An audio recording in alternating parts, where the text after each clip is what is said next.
एक राज्य के राजा अपने मन में आने वाले हर तरह के सवाल, चाहे वे कितने भी उटपटांग क्यों न हो, अपने मंत्री से पूछ लेते थे। अपेक्षा करते थे कि वह मंत्री उसका सही उत्तर दे। एक बार राजा और मंत्री साथ में बैठे हुए थे। तब राजा ने मंत्री से कहा, मंत्री जी, मुझे एक ख्याल हमेशा ही आता है कि तुम जो इतने बुद्धिशाली हो, तो तुम्हारे पिताजी कितने बुद्धिशाली होंगे। और मेरा मन है कि मैं एक दिन तुम्हारे पिताजी से जरूर मिलूं और देखूं कि वह कितने बुद्धिशाली हैं।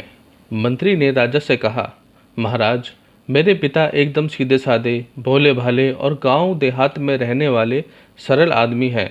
उनसे मिलकर आपको कुछ भी हासिल नहीं होगा, इसलिए अच्छा यही है आप उनसे मिलने का ख्याल छोड़ दें। राजा को लगा कि मंत्री शायद अपने पिता को इसलिए मिलवाना नहीं चाहता क्योंकि उसके पिता हो सकता है उससे बहुत ज़्यादा बुद्धिशाली हों, और अपने से ज़्यादा बुद्धिशाली व्यक्ति को मेरे सामने लाकर वह अपना महत्व कम नहीं करवाना चाहेगा। राजा ने मंत्री की एक ना सुनी और उसे हुक्म दिया कि अगर 8 दिनों में उसने अपने पिताजी से नहीं मिलवाया तो परिणाम अच्छा नहीं होगा।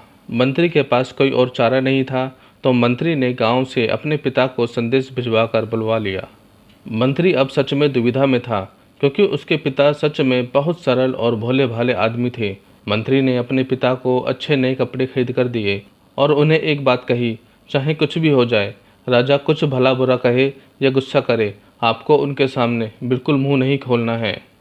मंत्री के पिता अपने बेटे की बात मानकर राजा के दरबार में गए।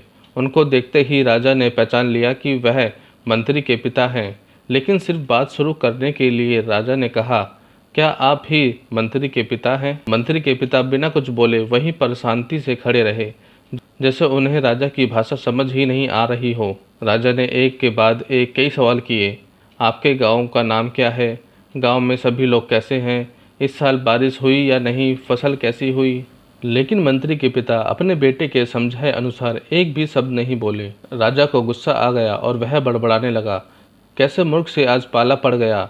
मेरी मति ही मारी गई थी जो ऐसे मूर्ख को मैंने बुलवाया, इतने सरल सवालों के जवाब भी नहीं दे सकता। मूर्ख शब्द सुनकर मंत्री के पिता को मन ही मन बहुत गुस्सा आया, लेकिन फिर भी वह शांत रहे। आखिरकार राजा ने उन्हें जाने के लिए कहा। वो वहाँ से चले गए और घर जाकर अपने बेटे को सारी बात बताई। बेटे ने उन्हें समझाकर वापस गांव भेज दिया।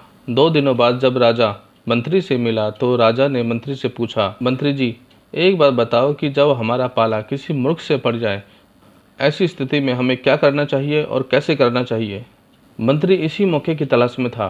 मंत्री ने तुरंत राजा को जवाब दिया, महाराज, जब भी हमारा पाला किसी भी मूर्ख से पड़ जाए तो उसमें बेहतर यही है कि आप चुप रहें, ठीक उसी तरह जिस तरह मेरे पिताजी आपके सामने चुप थे।